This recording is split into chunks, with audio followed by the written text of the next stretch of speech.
Everybody, welcome back. Doing a quick hit video on some sales stuff for the game Marvel's Avengers. Did a brief video on this the other day about how I'm excited about it.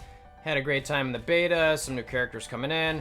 And I saw an article today that we'll look at about the sales of the game and whether it's going to be doing good or not. So again, quick hit, just wanted to cover it, so let's go check it out.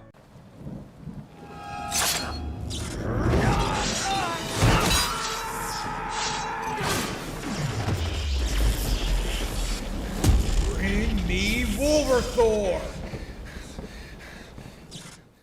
So going to Murphy's Multiverse again seems to be a great spot to get news on this game, so shout out to them.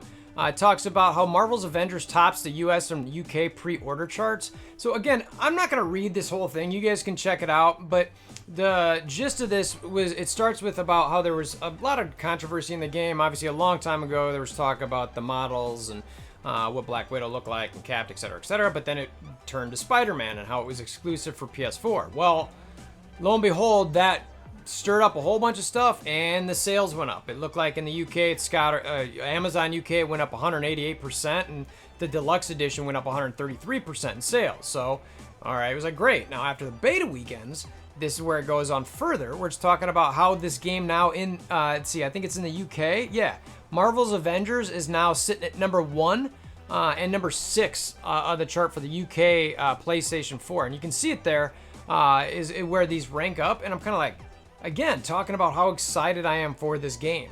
And it's like, okay, these sales, I mean, people are buying it, right? And then Xbox, very similar. It's sitting in at number 3.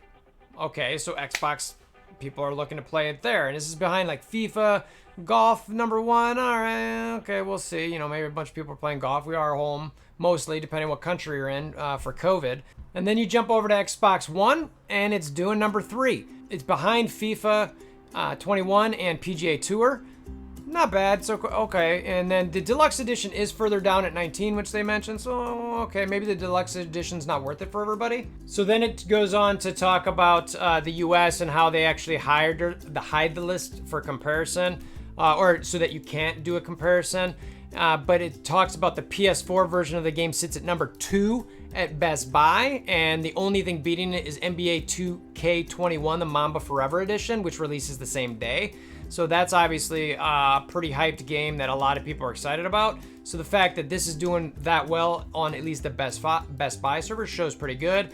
The deluxe edition isn't further behind, and that's at number 5. The Xbox edition is in the top 10, and then he goes on to talk about locally in Australia. He's talked to some local electronic stores, and they're also talking about how there's a lot of pre-orders. So culmination is there seems to be a ton of pre-orders for this game. A lot of people seem to be excited about it. My early play for it, again, 30 beta hours.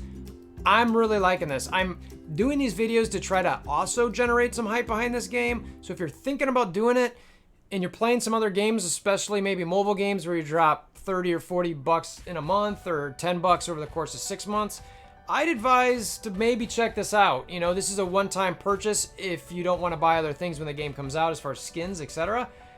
I think it's going to be worth your time. It's a lot of fun. It'll take away from some other things depending on what you're doing. But there's hype building. So again, this was a quick hit. I don't have anything else other than that of that. Just pure hype build. Wanted to show you guys this. Shout out to Murphy's Multiverse. Thanks for getting these articles out there. And until next time, I hope you guys have a wonderful day.